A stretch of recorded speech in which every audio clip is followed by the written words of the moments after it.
So what's up? Kamusta? Ayos ba tayo dyan? So nandito tayo ngayon sa may Skygo Baliwag branch para sa update natin. At meron na pong dumating at mga naghahanap nito. Itong motorcycle na to, itong Monarch Omni 125. Available na po ulit dito ng kulay blue na matte finish. At alamin natin yung presyo, yung specification, kung sulit nga bang bilhin ngayong 2026. Tara, samahan nyo ako. Walk around natin to. Ayos na siya. Yeah. Yeah. Empty pockets, heavy dreams inside my soul. Walking through the rain, trying not to lose control.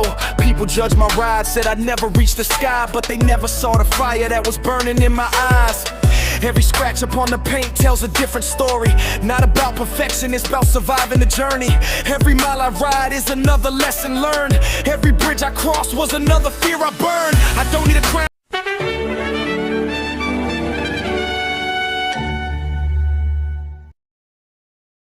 So ayun na nga, available na nga po ulit dito sa may Skygo Baliwag branch itong Monarch Omni 125. So kung naghahanap ka ng ganitong update na motorcycle para sa iyo ang video na to, and umpisahan natin i-walk around itong motorcycle na to. Pero sana pag habang wina-walk around natin to ay meron tayong mga comment dyan. Okay, maglagay kayo ng comment sa mga nakagamit na neto. Ano yung masasabi nyo, bad or good comment, ibabasa natin yan or babasahin natin yan. So umpisa na natin, walk around na natin.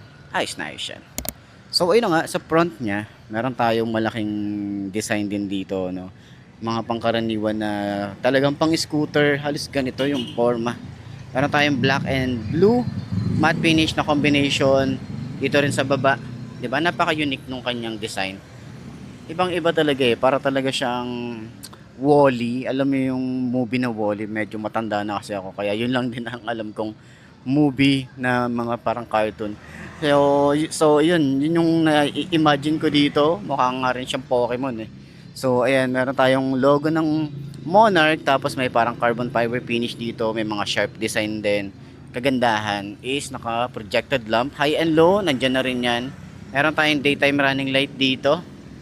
Ayan yung itsura natin, may parang carbon fiber finish dito. Puro pakanto yung design niya, 'di ba? May Monarch din dito na sticker, tapos yung kanyang front fender is bulky, flexible, naka-telescopic fork.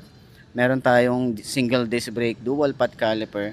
Ang size ng tires ay 90 by 90 by 14. Naka-tubeless na rin ang tires niya. Ayan, naka-mugs din, ang ganda rin ng mugs niya. So syempre meron tayo ditong gulay board. Nandito rin yung ating battery. Ito yung gulay board niya, hindi madulas kasi may design siya na talagang nakakapigil ng dulas. Ayan.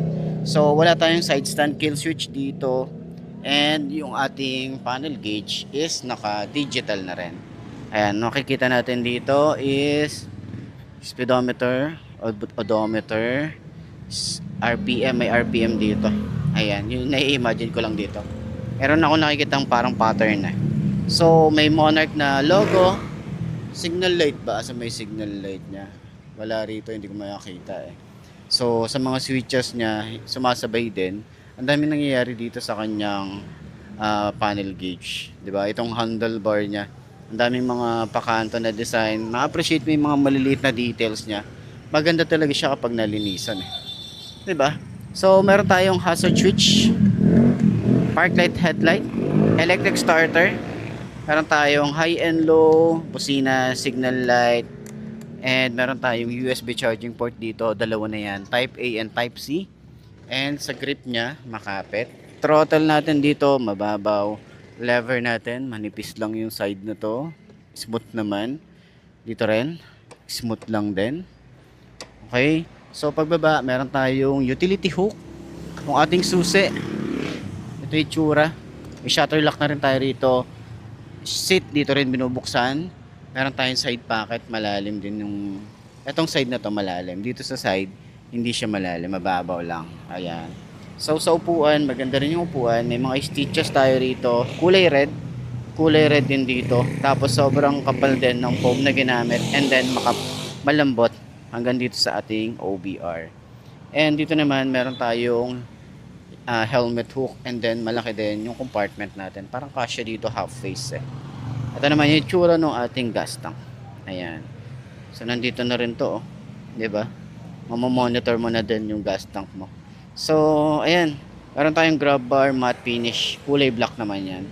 And dito sa side, meron tayo ritong Omni 125. So, hindi ito yung pinaka premium na emblem na makikita mo. I-improve pa yung kanilang emblem. Meron pa tong i-improve eh. Hindi ito yung pinakamagandang emblem na makikita mo.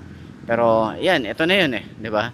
So, sana ma-improve nila to. And then, yung mga decals, eto sa side na to. So, feeling ko may sporty pa to eh. So, palitan lang nila ng decals na medyo sporty looking. Goods to. Goods na goods talaga to. Itong si Omni. So, naka-monoshock tayo rito. Yung ating panggilid. Meron tayong Monarch dito. Wala tayong kickstart. Pero kakaiba din yung ating filter dito. So, may harang tayo dito na goma. Meron tayong tire hugger din dito or mudguard. Sa likod, naka-drum brake tayo rito. Ang size dito ay 100 by 90 by 14. Ayan. So, tubeless na rin ang isang to. So, yung itsura ng ating taillight. Ito naman, ang design. May daytime running light tayo rito. Signal light niya. Medyo ingat tayo rito dahil naka-fix talaga siya. LED na rin yan. May plate light na rin tayo dito. Reflector, lagay ng plate. And yung fender natin is malapad din. So, drum brake tayo dito sa likod. Okay, Cordial yung kanyang brand. And yung ating tambucho, medyo maliit lang. Tapos may cover tayo na plastic. Naka-air cool din ang isang to. Ayan. So, yan. Sa tingin nyo, sulit nga bang bumili ng Omni 125 ng Monarch? So, comment nyo naman yan sa baba. And then, check natin kung abot pa ng 5 to na kagaya ko at kung magkano nga ba ang isang to. Alamin na natin. Ayos na ayos yan. Ano nga mga best no, sa lahat ng mga naghahanap ng update para dito sa motorcycle na to, itong Monarch Omni 125. Marami din nagtatanong kung ano nga ba ang update para dito sa presyo at kung meron bang binago sa mga parts or may mga binago si Omni. Si Omni 125 ng Monarch. Okay. So para sa akin, check naman natin kung meron bang nabago. Parang halos wala naman din eh. Sa presyo niya, meron lang silang discount ngayon na 10% discount sa kanilang down payment at syempre dun sa kanilang months. Okay, kung kinuha nyo to ng cash, may discount din. Okay, so may on the spot cash sila rito na discounted. Okay, so ayun. Ano ba ang meron dito? 'Di ba? Kung bukod sa maganda yung kanyang headlight, is kakaiba rin talaga. So, abot ba ng 5 to na kagaya ko ang Omni 125? So, medyo matagal na rin tayong hindi nakapag-vlog dito sa Omni. Okay? Itong Monarch is talagang sumasabay sa mga motorcycle ni Skygo. At isa to si Omni 125 sa mga parang unique na style na nilabas nila. Okay? Walang ginaya. So, ayan. Para din tong Click 125 na may gulay board. Tapos, alam nyo naman, 125cc talagang, ano din to, sumasabay din sa maximum power, maximum torque nya. Yung specs nga pala niya, nandyan sa screen nyo. Okay, nandyan sa screen na full specs nitong motorcycle na to. So, ayan, sobrang tingkaya din tayo rito. Makapal kasi yung foam na ginamit. Makapal talaga. Tapos malambot din, so masarap din siyang upuan. At yung kanyang upuan sa OBR, sobrang lambot din. Okay, yung shock natin, okay. Maganda rin yung shock natin dito. Yan, maganda yung shock. Siguro rate natin to ng mga 8/10. Maganda yung shock niya, wala akong masyadong napapansin na kailangan i-adjust. Ayan, turning radius niya, okay, and then may space pa tayo rito pero malawak din yung kanyang turning radius. Then syempre sa gulay board natin, marami tayong mailalagay dito. May utility hook tayo rito. May shutter lock na din. Tapos kung kailangan nyo mag-charge, lalo na sa long ride, meron tayo ditong dalawang USB charging port, Type A and Type C. Ayan. So ayan, sa tingin nyo, sulit nga bumili ng ganitong motorcycle. Share nyo naman dyan sa comment section kung ano yung mga good feedback and bad feedback para dito sa may Monarch Omni 125. So ayun, sa tingin nyo, sulit nga ba ang bumili ng ganitong motorcycle? Para sa presyo niya, nandyan sa screen nyo, ipapakita ko na lang kung magkano to. Nice siya. So, center stand natin, kung malambot ba siya or magaan ba siya ang center stand. Yung motorcycle kasi magaan naman na talaga siya. Pero kapag sinicenter stand siya, napakagaan. Ayos na ayos lang. Diba? Ayos.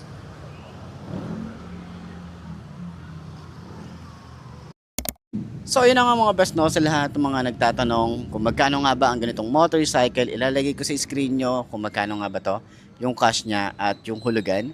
So sa tingin nyo, sulit nga bang bumili nitong Monarch Omni 125 ngayon 2026?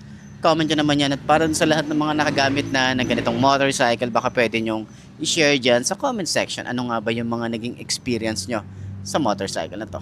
Ayos na ayos yan. So yun na nga mga best no, ito na ba ang motor na babagi sa'yo? Kung ito na nga ay markahan mo na at mag-subscribe ka na sa aking YouTube channel, i-click mo na rin yung notification bell para updated ka sa lahat ng videos na upload natin. Dito araw-araw, so lagi tatandaan, wala sa brand ng motor ang itatagal niyan. Kundi na sa pag-aalaga mo yan, tatagal yan. Ayos na ayos yan. So kita na lang ulit tayo bukas. I'm Mark D. Ciao. Maraming salamat sa inyo. Babush. Haha. Some ride for fame. I ride because tomorrow can't erase today's pain. The engine keeps talking every time it starts, saying never quit. That's where greatness starts. My family waiting every night back home. That's the reason why I never ride alone. Every throttle is a prayer, every helmet is hope. Even on the hardest roads, I still learn to cope.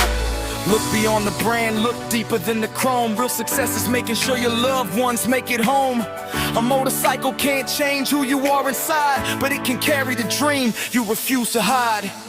Sky go, this is more than steel and speed, it's the courage every dreamer truly needs. From the streets to the skyline, I'll never let go. I wasn't born to stop, I was born to sky. Sky go, keep the engine running, keep the faith alive.